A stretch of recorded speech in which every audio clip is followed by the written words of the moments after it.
شكرا يا ربي شكرا هديت قلبي شكرا.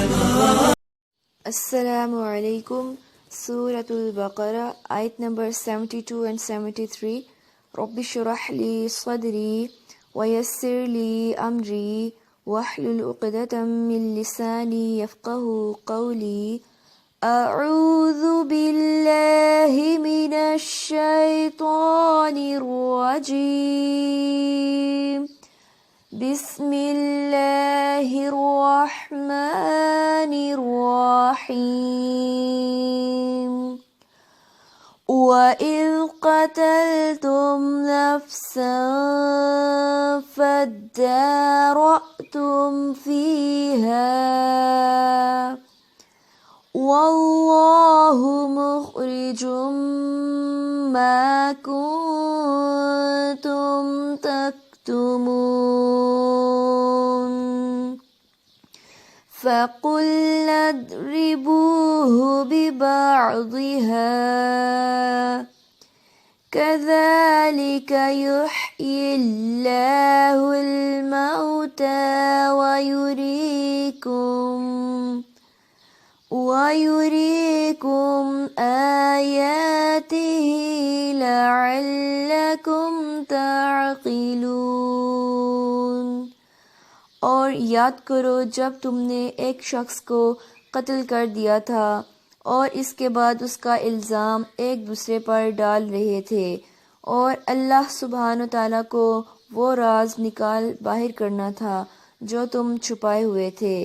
چنانچہ ہم نے کہا کہ اس مقتول کو اس گائے کے ایک حصے سے مارو. اسی طرح اللہ سبحانہ تعالیٰ مردوں کو زندہ کرتا ہے اور تمہیں اپنی قدرت کی نشانیاں دکھاتا ہے تاکہ تم سمجھ سکو. معزز سامعین، اللہ سبحانہ تعالیٰ ارشاد فرما رہے ہیں وَإِذْ قَتَلْتُمْ نَفْسًا فَادَّارَأْتُمْ فِيهَا. اور جب تم نے ایک جان کو قتل کیا پھر تم اس میں ایک دوسرے کو بلیم کرنے لگے. وَاللَّهُ مُخْرِجٌ مَا كُنتُمْ تَكْتُمُونَ.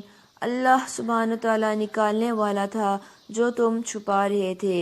اس آیت سے یہ بات پتہ چلتی ہے کہ اگر انسان برے کام چھپ کر بھی کرتا ہے تو اللہ سبحانہ تعالیٰ اس کو ظاہر کر دیتا ہے. اب دیکھیں ہم جو کچھ بھی کرتے ہیں وہ ہمارے ہی اندر ریکارڈ ہو رہا ہے. انسان کا دل ہارڈ ڈسک کی طرح ہے. جیسے کمپیوٹر ہوتا ہے، آپ کچھ بھی ٹائپ کریں وہ کہاں جاتا ہے؟ ہارڈ ڈسک میں سیو ہو جاتا ہے.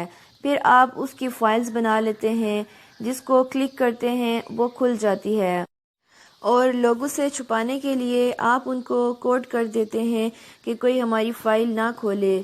لیکن معزز سامعین، اللہ سبحانہ تعالیٰ کے لیے ڈی کوڈ کرنا کچھ بھی مشکل نہیں. تو اس آیت سے بہت بڑا لیسن یہ ملتا ہے کہ انسان غلط کام نہ کرے، خواہ چھپ کر ہی کیوں نہ ہوں، کیونکہ واللہ مخرج ما کنتم تکتمون. اللہ سبحانہ تعالیٰ نکال کر رکھ دے گا جو بھی تم چھپاتے ہو، اور قیامت کے دن یوم تبلی السرائر، سارے راز کھل کر بیان کر دیے جائیں گے، سامنے آ جائیں گے. لا تخفی منکم خافیہ، کوئی چھپی ہوئی چیز چھپی نہ رہے گی. اور اس دن کی ذلت اور رسوائی انسان کے لیے کیا ہے کہ چھپی ہوئی چیزیں سامنے آ جائیں گی. یہ اللہ سبحانہ تعالیٰ کا خاص کرم ہے کہ انسان کے عیبوں پر پردہ ڈال دے. فَقُلْنَا اضْرِبُوهُ بِبَعْضِهَا، ہم نے کہا کہ اس کا بعض حصہ اس پر مارو. كَذَلِكَ يُحْيِي اللَّهُ الْمَوْتَى، اللہ سبحانہ تعالیٰ اسی طرح مردوں کو زندہ کر دے گا.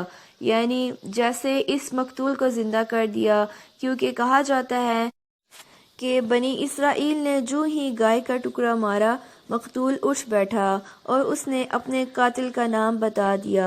اس واقعہ سے اللہ سبحانہ تعالیٰ سبق سکھانا چاہتے تھے بنی اسرائیل کو کہ تمہارا آخرت پر ایمان کمزور ہو چکا ہے، تو اس واقعے سے سبق سیکھو قیامت کے دن اللہ سبحانہ تعالیٰ تم کو اسی طرح اٹھا دے گا۔ وَيُرِيكُمْ آيَاتِهِ، اور وہ دکھاتا ہے تم کو اپنی نشانیاں، کس لیے؟ لَعَلَّكُمْ تَعْقِلُونَ، تاکہ تم عقل سے کام لو، تم سمجھو، بات کی حقیقت کو پاؤ، غور و فکر کرو۔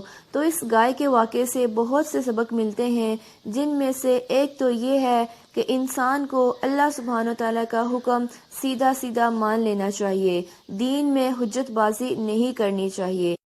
ایک اور بات یہ پتہ چلتی ہے کہ اس میں دوسری زندگی کا بھی ثبوت ملتا ہے۔ بنی اسرائیل سمجھ رہے تھے کہ گائے کو ذبح کرنا جو ان کا معبود ہے، خدا نخواستہ وہ اس کو ذبح کر دیں تو اس سے مقتول کے قاتل کا پتہ چل جائے گا۔ تو اللہ سبحانہ تعالیٰ نے اپنی نشانی دکھا دی کہ تم سمجھتے تھے کہ گائے کو ذبح کر کے مصیبت آئے گی، معبود کے ساتھ بدسلوکی کی ذبح کی شکل میں تو کوئی شامت آ جائے گی۔ دیکھو اللہ سبحانہ تعالیٰ نے تمہارا بہت بڑا مسئلہ جس کی وجہ سے مزید قتل ہو جاتے، قاتل کا پتہ نہ ہونے کی وجہ سے بہت سا فساد ہو جاتا، اس سے تمہیں نکال لیا، یعنی گائے کا ذبح ہونا مقتول کے زندہ ہونے کا سبب بن گیا۔ ایک اور بات یہ ہے کہ انسان کو ہمیشہ مقصد پہ نظر رکھنی چاہیے کہ جس مقصد کے لیے جو حکم دیا جا رہا ہے اس کو انسان پورا کرے اور ادھر ادھر کی فالتو باتوں سے بچے، فوکسڈ رہے۔ اور سب سے بڑا سبق یہ ہے کہ قیامت کے دن اللہ سبحانہ تعالیٰ ہم سب کو زندہ کرنے والا ہے اور ایک ایک چیز کھول کر بیان کر دے گا جو بھی کسی نے کی ہوگی۔ تو اللہ سبحانہ تعالیٰ ہم سب کو اس دن کی رسوائی سے بچائے۔ سبحانک اللہم وبحمدک، نشہد ان لا الہ الا انت، نستغفرک ونتوب الیک۔ السلام علیکم ورحمۃ اللہ وبرکاتہ۔